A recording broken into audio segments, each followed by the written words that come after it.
G'day, it's Mark from Pep Talk Australia. Um, First and foremost, Happy New Year, Happy 25. I just wanted to have a chat about New Year's resolutions. So, research shows that up to 90% of people quit on their New Year's resolutions. What a shame. Why do we even bother? But the reality is that we love these negative stories. I know that the news cycle is sort of generated by negativity and it's easy and we love it because it feeds our dopamine system. But the reality is that 10% succeed in their resolutions. Okay, and resolutions is an opportunity to build resistance. And when you make a resolution, it's generally not something trivial. You're generally losing weight or going to the gym more or learning a language. It's something big, it's something transformational. And the stats don't mention that, you know, in doing that, what you're doing is you're building resilience because, those that sort of don't make it to the end, well, they've actually succeeded in A, setting an intention, B, commencing the ability to actually start to do the tasks. The other thing is that failure is actually a good thing. It builds that resilience muscle, but it also tempers you against the emotional side of failure, which is, devastating. But the more that you fail, the closer you are to success, and the less it actually takes its toll on you. So, you know, the other thing that they don't mention is over 10 years, you're more than likely going to succeed at least three times in your resolution. And the reality is that if you are continuing to set resolutions, continuing to set goals, you are actually operating intentionally.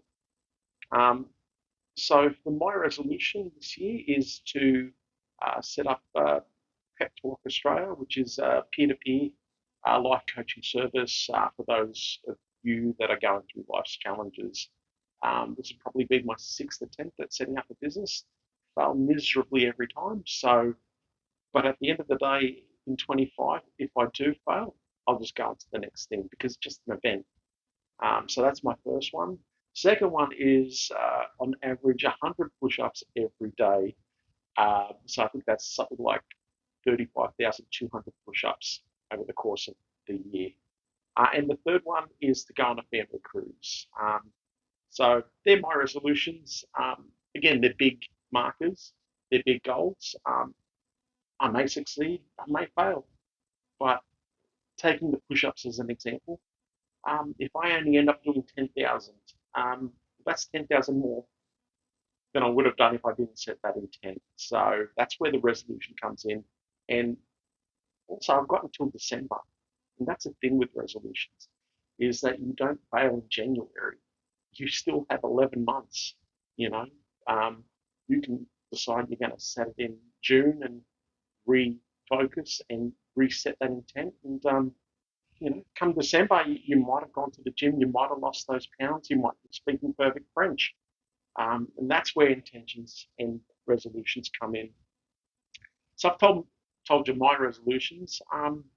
You know, if you want, drop a chat and let me know your resolutions. And what we'll do is we'll set a timer for July and then revisit.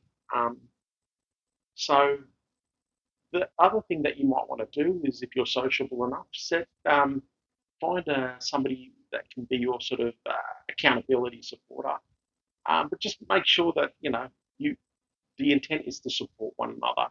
And if you fail abysmally, that's okay. Give yourself some self love, dust yourself off, and go again. So the saying is, all good things come to those who wait. But the reality is, and having failed so many times, I can tell you that all good things come to those who keep fighting for good things. So keep fighting that good fight.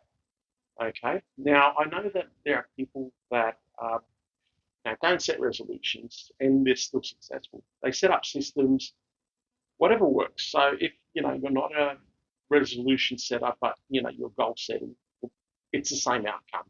It's about transformation and improvement. So what I want to leave you with is that you've got to remember one immutable fact is that you are always awesome. Okay, so I wish you a very happy new year. And just remember that 25 is our time. Take care.